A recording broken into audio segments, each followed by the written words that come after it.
So I was asked this week, how do I put my tassels on? And I don't do anything fancy. You'll need something to use as a measurer, and I just use my stitch and row gauge.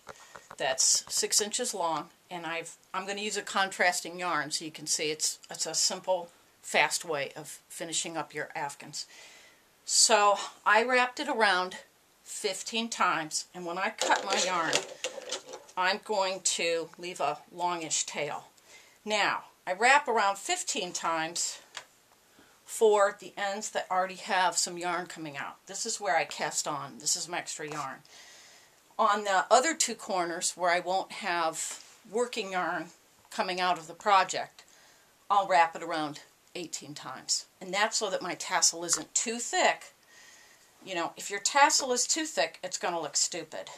And, well, here, I should have actually wrapped around one more time. So, but it doesn't matter. You can go ahead and cut your yarn. You're just going to use some of this for your little tie. I'll show you.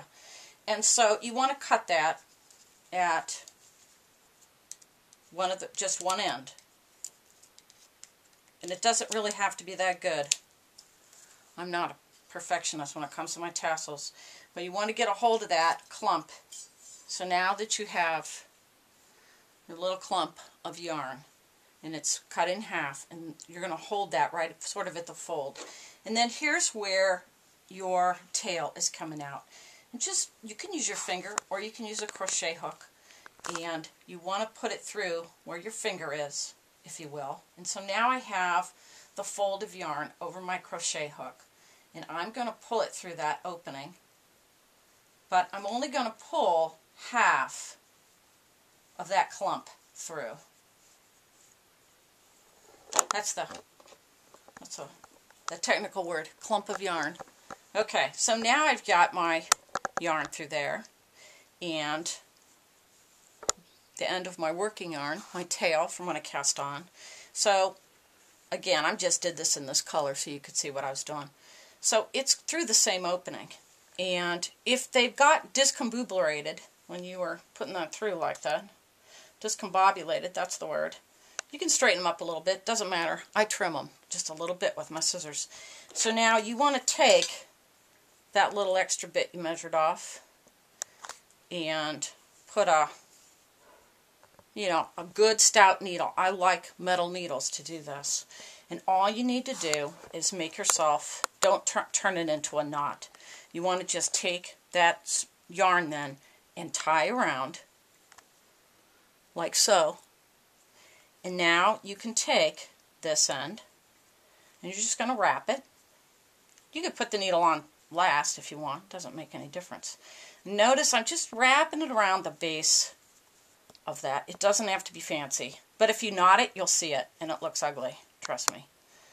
And then once you get it around there a few times, you might want it, your yarn longer. You might want a longer wrap. And then what you want to do, should have made it a little bit longer actually, it's too short. Let's unwrap it a sec. Normally I'd make that longer.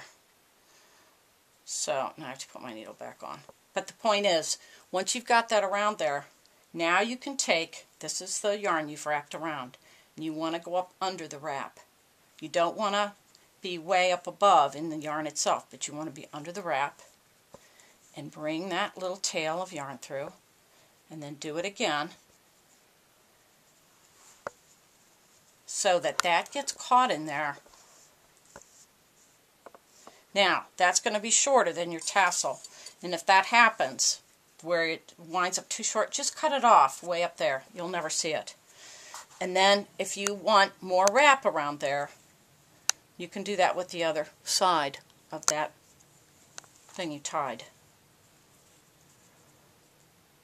100 ways of doing this. But my point is, don't make a knot in your wrap, and don't make it so thick that when you wash and dry this, it's a place where it's going to retain moisture. That's why I make my tassels not too big. And again, just take that other end, and you're going up inside there. You want to make sure you're not coming up into the other yarn, particularly if you're making your tassels a contrasting color, so you want to make sure that doesn't show and you're not catching.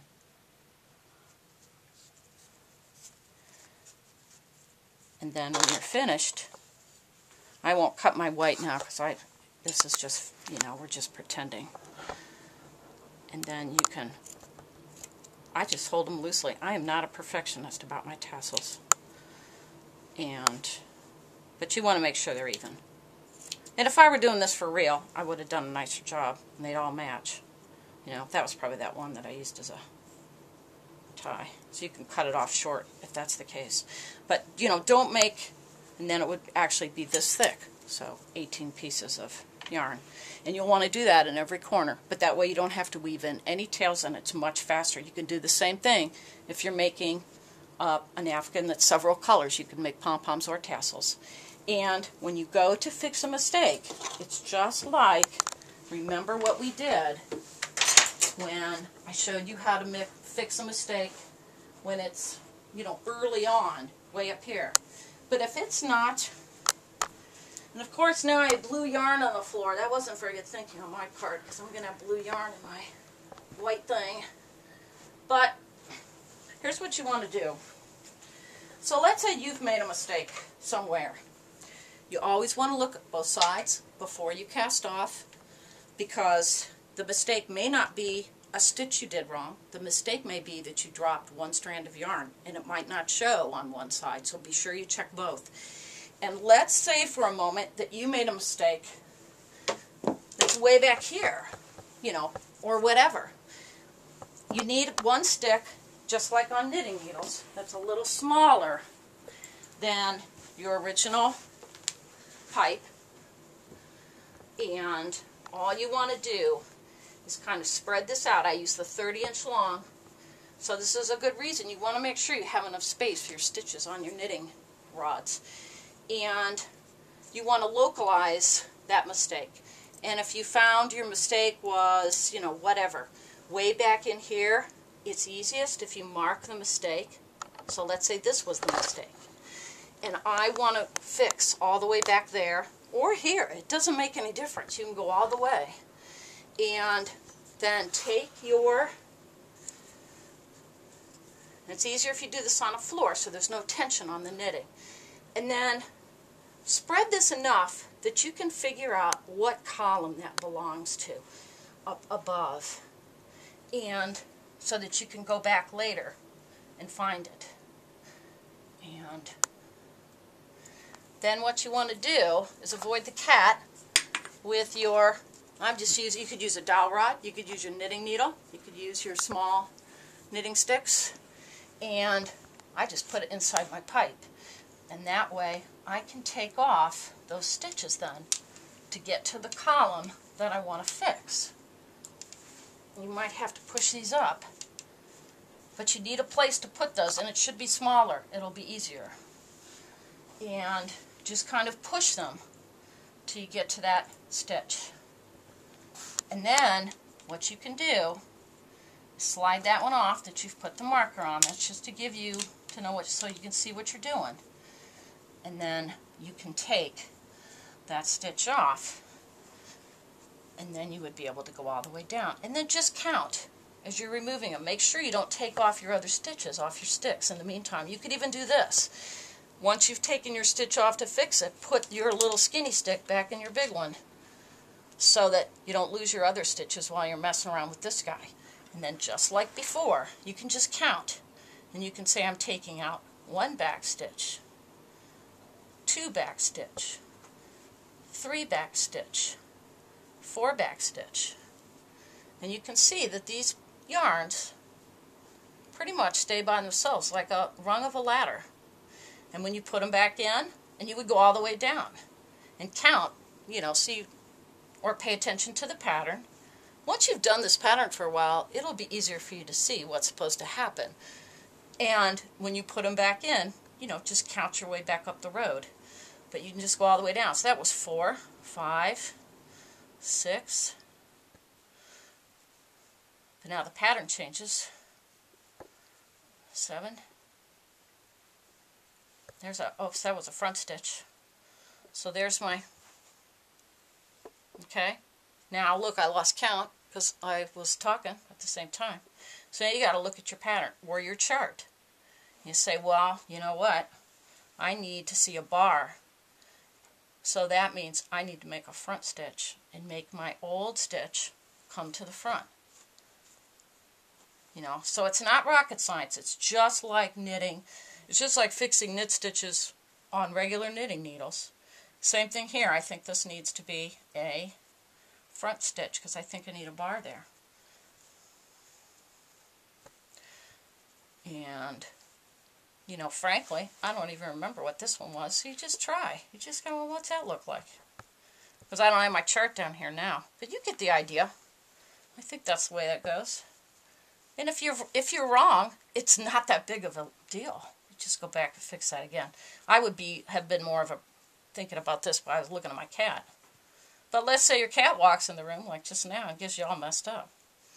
And then when you get up to the top, you know, you want to make sure that, see how I'm just putting everything back, and then you want to, you know, put the stitches back with your fingers, and you'll know if you did the right thing. And I think I did. I think that was supposed to be that way, like that. They'll straighten themselves out. If you snag one of these and they come up, you'll be able to put it back in with your fingers. And then what you want to make sure you do is turn it the right way when you put it back on the pipe. So take your little stick back out. You've got your stitch that you fixed. You put it back on. Now, if you accidentally twist it the wrong direction when you're putting it on your pipe, you'll notice that. You see how that's twisted? I don't know if that's going to come out in the camera, but you'll certainly know when you go to knit it. And if, you know, you can mark this again. Say, put it on this pipe, put your other stitches back on, stick your stick back in so you don't lose your stitches. And now you're going to have to, you know, work those back over onto the big pipe. And you can mark that stitch if you want to, just to make sure that was the way it was supposed to be. But then one by one, you just replace the stitches back onto the old pipe. And that's how you can fix a stitch no matter where it is, even if it's way at the very beginning of your piece, so you don't have to reknit it. So enjoy your beautiful chevron throw. Thanks for watching.